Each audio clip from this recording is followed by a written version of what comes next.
Hi,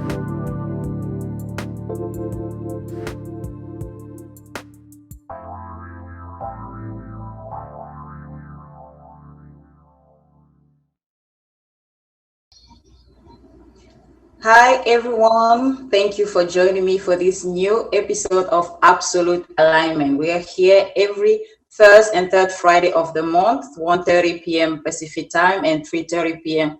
Eastern time to take you on a journey. My name is Crystal Biga. I'm your host, and I have with me guests every episode to take you on this particular journey, the journey of alignment. Alignment with who you really are, alignment of your human and your divine, because that's what we are. We are human beings and we are divine beings as well. So, welcome to the show. If it's your first time, don't forget to listen to the podcast on each of your favorite platform where you listen to your favorite podcast. You can also tune in and listen to Absolute Alignment. Also, listen to the recording if you missed this live on Transformation Talk Radio, and feel free to share that with your friends, with whoever will find this content valuable. And also, I invite you to sign up to my YouTube channel where I also show up there live sometimes. Sometimes I post amazing videos to keep you going on this journey of alignment, because ultimately that's the main journey we are engaged in our lifetime experience as human beings. We are on a journey back home. And where is home? Home is within. Home is remembering who we are. Home is remembering how powerful we are. Home is remembering that we are not just physical beings. We are also spiritual beings. We are also divine beings. And home is simply aligning those two parts of who we truly are, to be fully us and to experience life in the highest way possible. Today, the topic is spirituality and money, good or bad union. You tell me. I know a lot of people, when they hear money, they have a reaction, whatever it is. And when they put those two words together, spirituality and money, the reaction is harder, because some people might think those two words shouldn't be together for many reasons. I used to be Christian, so I know the teaching around money. When you're spiritual, you shouldn't even worry about money. Just think about, getting close to God, being godly and all of the things. And now I'm in the spiritual world. Still, some people feel like shouldn't be a topic when we talk about spirituality, because money is supposed to be the root of all evil. And when we are talking about spirituality, we are ascending. We are going back home to what really matters, with the essence of everything that is. And money is supposedly not the right topic to have. And I want us to think about it today. Why is money making us feel all those feelings? Why do we have all those thoughts about money? Is it really true that money is the root of all evil? I don't know, but my opinion is money isn't. And we have this complicated relationship with money because we do not understand money. We are out of our power. And money is so powerful that it scares us. The power money has is not an extra power because it's money. Money is energy, and each energy is powerful on its own. Energy is power, and money is just an energy. And as a knife that helps you cook your food, energy is just there to serve you, to support you, to interact with you, because we are also energy. Now, how do we use it? How do we use our knives? Do we use it to cook good food and feed our families, or do we use it to kill other human beings? It's our call, ultimately. But at the end of the day, knife is just a knife. That's the same thing about money. Money is just money. Money is just here to support us. Money is just here to help us do whatever we want. Money is just money, nothing else. Now, giving it the power to being the root of all evil is kind of giving away our power to decide what we are going to do with money. The same way it's like you're going to say, oh, this knife kills people. It's like you're making a knife more than what it is. Can't do anything without you. It's the same relationship we should have with money. Understand that it's just an energy available. And if it's available, There is a reason. There is nothing wrong about it. If it was wrong, shouldn't even be here in the first place. But if the creator, the source of everything, put that energy at our disposal, what makes us feel like it's a wrong thing? It's a bad thing. We shouldn't be talking about it. And if we talk about it, we have names. This person is greedy. You're all about money. What is so bad about money? And the more we have those feelings about money, the harder it becomes for us to have money in our lives. Because as I mentioned, it's energy. It feels how we feel about it. If we don't really like it and we feel like I have to have money because I have bills to pay, but I don't really like it. I don't want to talk about money. I'm not about money. Money feels that, and it makes it hard. That's why we struggle so much to have money, because money doesn't feel good to be around us, knowing how we feel about it, knowing what we think about it, knowing how we perceive it. So it becomes hard for the energy of money to be around our energy. And if we are anything spiritual, religious, or whatever we believe in, I really invite us to think about how we feel about money and why we feel that way. And remember that there is no reason to give away our power the way we do. Money doesn't have any power than the one we give it. If we make our lives all about money, we are giving away our power. If we say we do not want to talk about money, we don't want to see money, we don't want to be about money, again, we are giving away our power, because we are so afraid that money is going to control us, money is going to make us bad people, money is going to do something with us. And it's again giving away our power to money. So it's time to take back our power when it comes to money. And remember the truth. Everything that exists ultimately exists for us. And we are welcome to use it the way we want. And the way we feel about the things that are around us, those things feel it. It's energy. It's even like flowers in your house. If you don't show love to those plants, they will not grow as much as plants in somebody's house where they talk to the flowers and they show love and they take care of them. They grow different, because everything in this universe is connected. We feel each other's energy. Even money feels our energy. So spirituality or money, it shouldn't be a choice. It shouldn't be. You can make a decision to make a choice. You say, because I'm godly, because I'm spiritual, I don't want money. But you just have to remember that it's kind of giving away your power and feeling like money has the power to make you a bad person. Money has the power to change who you are. Money has the power to make you a monster or somebody that abuses other people. Does money actually has that power? That's the question. Does money actually has the power to change who you are? Or are you in power here? Are you the one deciding what is money going to be for you in your life, and how is money going to show up for you? Are you the one in charge in your relationship with money? Or is money in control, deciding when it shows up, and you are chasing it and you are struggling to get it? Who is in charge? Who is in control? The answer should be you at any given moment. And from that place, there shouldn't be hard feelings or bad feelings or reactions when it comes to money, because it's part of who we are. And money is all about expansion. And that's the ultimate journey your soul is engaging, expanding, growing. And the more money you have, the more opportunities you have to expand, the more opportunities you have to grow.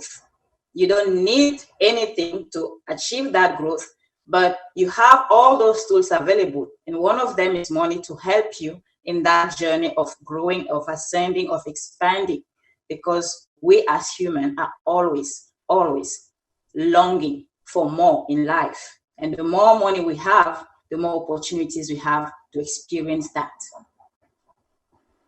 So that's the conversation I want us to have today.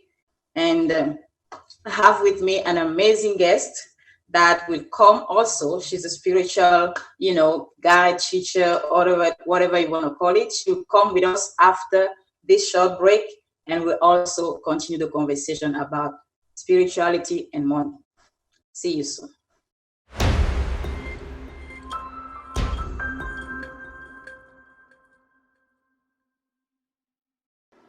Welcome back. Welcome back. If you're just joining us right now, welcome to Absolute Alignment when success feels easy. We are here live every first and third Friday of the month, 1:30 p.m. Pacific time, 3:30 Eastern time, to speak about alignment, to take you on a journey. So connect with us every first and third Friday. Also, listen to the replay on Transformation Talk Radio, listen to the podcast on your favorite podcast platform, and also join me on my YouTube channel to have more content. So this is the second part of the show, and today we are talking about spirituality and money and trying to find out if it's a good or bad union. I have with me a guest. She's an amazing soul. I will let her introduce herself, and she will share with us her, you know, feeling about the topic of money and spirituality. Welcome, Danielle Fournier. Hello, thank you so much for having me. I'm so excited to be here today. I am the owner and founder of Modern Shaman. I create wellness and spirituality products for spiritual people looking to make an impact in the world. And I focus a lot on money because that's where a lot of people, I just consider them to be underfunded. Is that they have these ideas and they really don't know how to pull them off. And some of the most amazing teachers and healers I know, this is their number one block, is they don't really know how to make money. It's not so much that they don't know how to make the money as they're pretty convinced that they probably shouldn't. Or they want to give so deeply that they feel guilty. And guilt and shame and anger are the biggest blocks to making money. They are, because when we go to ask for the things, to fund our dreams, to push them out there, we think, oh, well, who am I to do this? And that is a very long history in spiritual traditions. And I want us to think about our relationship with money, our relationship with spirit, whether you're a Christian or a Wiccan or follow your own ethnic religions. I have a tribal heritage. So for me, I follow a lot of old teachings. But ultimately, I think when you create a personal relationship with your spirituality, with your creator, then you start to understand better your relationship with money, because it's really how you're doing all of the world. So when we look at our relationship, if it's full of fear and people pleasing, say I grew up in a very strict church, and there was a lot of fear and punishment around money. So or just behaving. And that falls into our money story very, very easily, because money is just another expression of how we're doing life, right? So generally, if we're having ups and downs in money, we're having ups and downs in faith. It can be really hard to believe, but we believe it's out there.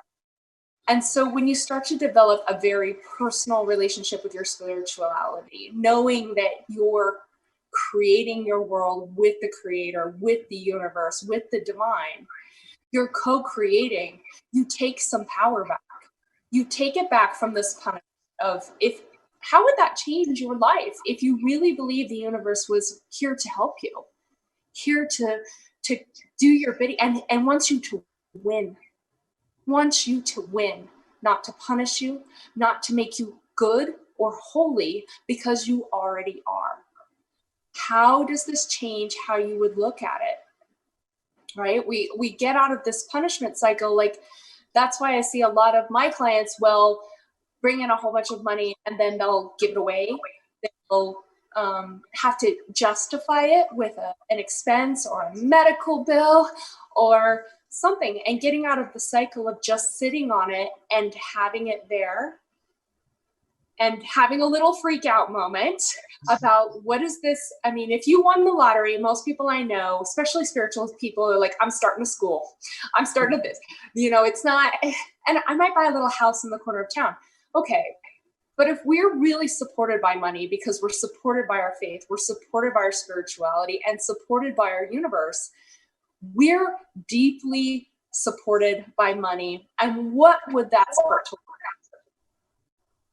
What would that look like in our world if we are like, oh, it's a holy, sacred tool that furthers my good work in the world? And then we start digging into, where do I think maybe I'm not a good enough person? Because we all carry that. Everybody has doubts about whether they're good enough, whether they're pure. Spiritual people are like, but am I spiritual enough? And I once heard from one of my tribal elder friends who said, there's nothing wrong. The biggest flaw in American culture, he was speaking to college students too, was that you think there's something inherently wrong with you because of original sin. And he wasn't making a comment so much about the Bible, but as what he saw is a lot of self-hate that causes a lot of destructive behavior. So when we look at money and we think we have beliefs around it, do we deserve it? How do we earn it? Do we have to work really hard? Some of these are puritanical values that aren't necessarily as relevant today as they were in 1600. We have the internet, we have leverage, and we have the ability to amplify and exponentially grow our world and our message, and use the money to do amazing things with it. I love what you just said about, in the 1600s, people probably were in a place where they had no other choice than work really hard. And it makes me think about the new paradigm we are going forward to, we are stepping into, and I was thinking about it that this morning, and playing with the idea and the thought that now in the paradigm we are in, people still believe in hard work. You just said, even though we have more tools that should make things easier for us, we still preach hard work, hustle, and try to validate why we have money, justify and earn it, becoming deserving of the money we're making. And I was thinking about, in the new paradigm where we fully remember who we are, we will remember that we always have money. No, it doesn't matter if we work or not. We don't even have to work. And sometimes when I have those conversations, even with spiritual people, they're like, yeah, but we're still in the physical realm. We still have to do something. And there is a thought in my mind, maybe I'm crazy, who knows? But there is a thought in my mind that in the new paradigm, we will not even have to lift up our little finger to receive money. We just want it and it will show up because it's possible. But because we are still in a space where we don't see that, we don't think it's possible, we still believe in how we still, try to deserve what we want. And do you think that it's really possible to not work that hard? Because some people listening to you right now might be like, how are you going to make money if you don't work? What does she mean? I like to look at nature because this is the ultimate creation, right? Trees stand in the wind and pull water from the ground around them, right? A deer is walking along, finding the beautiful. They're not worried about it. They trust that if they keep going, following their instincts and their heart, they will get there. And it is different because we do have a culture constructed around money, but ultimately it's there. And that's how we start seeing abundance. That's powerful. That's really beautiful because it's really how we perceive it. If we believe that we have to go earn it and by working hard because we are not good enough, that's what we are going to experience. But if we see something different, if we believe in something different, we're going to experience something different. So, Daniel, do you have any final word before we leave, or probably share with our listeners, our viewers, where they can get in contact with you and change their money story? I would love to invite you into my new group called Modern Shaman. It is on Facebook. Well, we will be having all of these conversations, and I offer a lot of free trainings, a lot of free resources, and it's a great community of people where you can just calibrate to that new paradigm, that new vibe of feeling a major abundance in a place where you have integrity. Awesome. So that's amazing. Thank you so much, Danielle, for stopping here today and sharing your beautiful experience with us. And again, we are here every first and third Friday of the month at 1:30 p.m. Pacific time, 3:30 p.m. Eastern time on Absolute Alignment Show. You can also listen to us on Transformation Talk Radio on your favorite podcast platform. You can listen to the podcast as well. You can also tune into my YouTube channel to watch the replay and watch the other content I have for you there to take you through this journey of freedom and stepping into this new paradigm of abundance, and remembering that everything you want to create, you deserve it. You don't have to earn it. You're always the person that deserves it all. From the moment you wake up in the morning, you are good enough for everything you want. And that's why we are here to remind you who you are and make things feel easy for you, because that's how it should be. You shouldn't struggle. You shouldn't be so hard on yourself. You deserve it all. So thank you again for being with us today to speak about spirituality and money, and ultimately remember what's the truth about it. And you can have your own opinion. You can think about it. And I hope we gave you some food for thoughts today during this show for you to reconsider a relationship with money, or maybe take it a little bit further. See you next month on the first Friday, same time, same place, for another episode of Absolute Alignment. My name is Crystal Biga, your host. It was a pleasure to have you with me today.